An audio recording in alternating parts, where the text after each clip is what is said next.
profile SOLIDWORKS. In the context of the assembly, available in the design library, toolbox.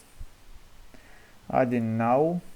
After loading toolbox, select choose the system and the inch and go to the structural member.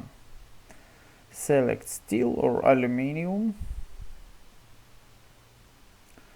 Show on the profile, holding left mouse button and drag onto the state and release left mouse button.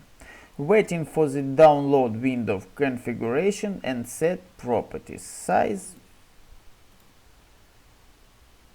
or here size. More. I want a more size. Bigger. Okay. And length 100. Okay. And okay. Configure component.